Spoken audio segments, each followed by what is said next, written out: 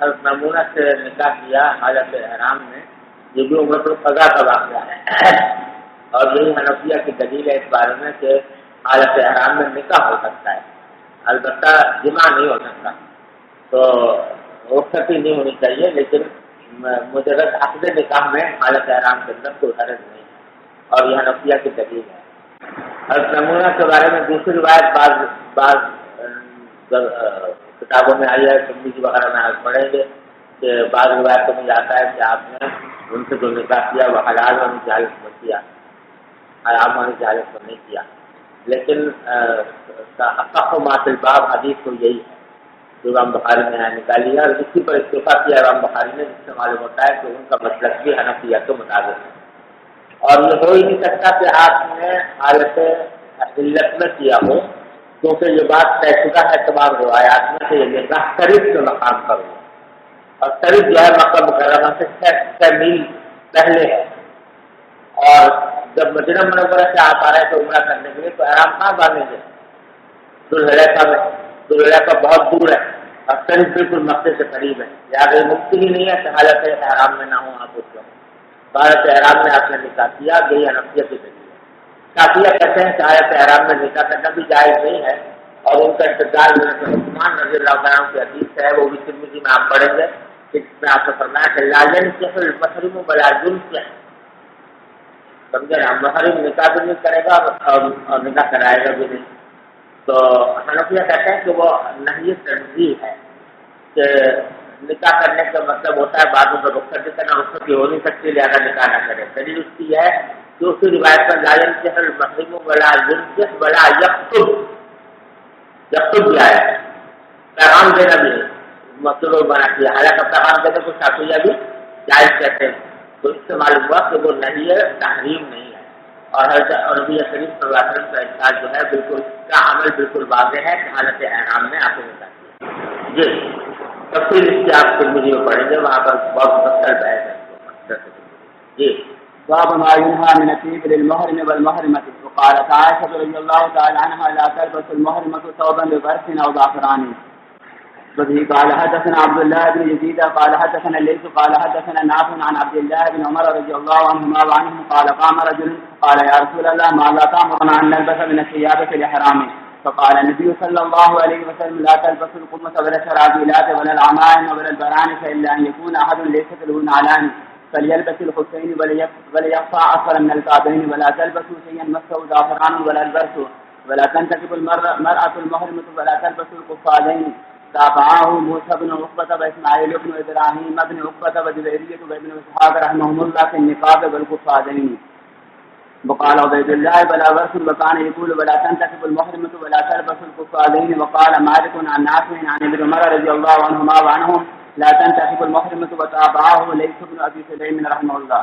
وبه قال حدثنا قتيبة قال حدثنا جرير عن منصور عن الحكم عن سعيد بن جبير عن ابن عباس رضي الله عنهما وعنهم قال وقتت برجل المحرم ناقته فقتلته فأتي به رسول الله صلى الله عليه وسلم فقال اغسلوه وكفنوه ولا تغطوا راسه ولا تقربوه طيبا فإنه يبعث يذله. باب الاغتسال للمحرم. وقال ابن عباس رضي الله عنهما يدخل المحرم الحمام ولم يرى ابن عمر وعائشة رضي الله تعالى عنهم بالحق باسا. وبه قال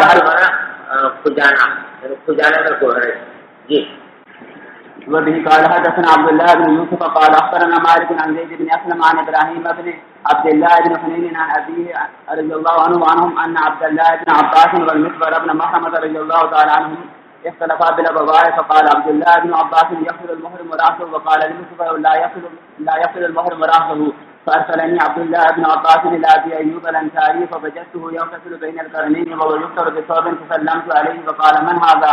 فقلت انا عبد الله بن حنين ارسلني اليك عبد الله بن عباس يسالك كيف كان رسول الله صلى الله عليه وسلم يغسل راسه وهو محرم. فوضع ابو ايوب يداه على الثوب فتأطاه حتى بدا لي راسه ثم قال لانسان يصب عليه اسكب فصب على راسه ثم حرك راسه بيديه فأقبل بهما فأدبر فقال هكذا رأيته صلى الله عليه وسلم يفعله. باب لبس الخفين للمحرم إذا لم يجد عليه. وفي قال حدثنا أبو الوليد قال حدثنا شعبة قال أخبرني عمرو بن دينار قال سمعت جابر بن زيد قال سمعت ابن عباس رضي الله عنهما وعنهم قال سمعت النبي صلى الله عليه وسلم يخطب بعرفات من لم يجد النعلين فليلبس الخفين ومن لم يجد أزارا فليلبس السراويل للمحرم. وبه قال حدثنا احمد بن يونس قال حدثنا ابراهيم بن سعد قال حدثنا ابن شهاب عن سالم عن عبد الله رضي الله عنه وعنه قال رسول الله صلى الله عليه وسلم ما يلبس المحرم من الثياب فقال لا يلبس القميص ولا العمائم ولا السراويلات ولا البرنس ولا ثوبا مسه زعفران ولا بصر وإن لم يجد عليه فليلبس الخفين وليقطعهما حتى يكونا أسفل من الكعبين. بسم الله الرحمن الرحيم. باب إذا لم يجد الإزار فليلبس السراويل. بالسند المتصل منا إلى الإمام الهمام الحافظ الحجة أمير المؤمنين في الحديث أبي عبد الله محمد بن إسماعيل بن إبراهيم بن المغيرة بن بردزبة الجوفي البخاري رحمه الله تعالى متعنا الله بعلومه وفيوزه وبركاته آمين. قال حدثنا آدم قال حدثنا شعبة قال حدثنا عمرو بن دينار عن جابر بن زيد عن ابن عباس رضي الله تعالى عنهما وعنه قال خطبنا النبي صلى الله عليه وآله وسلم بعرفات فقال من لم يجد الإزار فليلبس السراويل ومن لم يجد النعلين فليلبس الخفين. یہ جو فرمایا کہ من لم يجد الإزار فليلبس السراويل، اگر کسی کے پاس ازار نہ ہو تو شلوار ہی پہن لے. اس کو تابیہ ظاہر پر معمول کرتے ہیں، یعنی سلی ہوئی شلوار بھی پہن سکتا ہے اگر ازار نہ ہو. لیکن حنفیہ کہتے ہیں کہ مراد اس سے یہ ہے کہ اس کے شلوار کو پھاڑ کر ازار بنا لے، سلا ہوا نہ رہے. جیسے کہ خفین کے بارے میں فرمایا تھا کہ اگر خفین اگر جوتے نہ ملیں تو خفین پہن لے، لیکن خفین کو کاٹ لے. اسی طرح شلوار کے بارے میں جو ہے، کیونکہ یہ بات اخبار مستفیدہ سے ثابت ہے کہ سلا ہوا کپڑا پہننا حالت احرام میں جائز نہیں. اس بات سے اس کی توجیہ یہ کرتے ہیں. جی باب السلاح للمحرم وقال اكرمه اذا خرج العدو ولبس السلاح والصدى ولم يصاب عليه في الفدية. ہتھیار لینے میں کوئی حرج نہیں ہے حالت احرام میں. البتہ اکرمہ کا یہ قول نقل کیا کہ اگر کسی دشمن کا خوف ہو تو وہ ہتھیار پہن سکتا ہے اور فدیہ دے. تو امام بخاری کہتے ہیں لم يصاب عليه في الفدية. اکرمہ کی کسی نے مطابقت نہیں کی اس بارے میں تو فدیہ دینا ہوگا. فدیہ دینے کی ضرورت نہیں ہے ہتھیار پہننے کے لیے. جی وبه قال حدثنا عبيد الله عن إسرائيل عن أبي إسحاق عن البراء رضي الله تعالى عنه وعنه قال اعتمر النبي صلى الله عليه وآله وسلم في الكعبة فأبى أهل مكة أن يدعوه يدخل مكة حتى قال اللهم لا يدخل مكة سلاحا إلا في القراب. یعنی جب جو فیصلہ ہوا تھا حدیبیہ میں کہ اس سال تو عمرہ نہیں کریں گے لیکن اگلے سال آئیں گے، لیکن اس طرح آئیں گے کہ ان کے احتیاط جو ہے اپنے نیام میں ہوں گے. تو مطلب ہے کہ حالت احرام میں آئیں گے مگر وہ ہتھیار پہنے ہوئے ہوں گے نیام کے اندر. جس سے معلوم ہوا کہ احتیاط کرنا جائے گا. بس بھائی جزاک اللہ.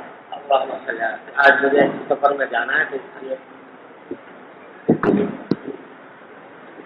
السلام علیکم.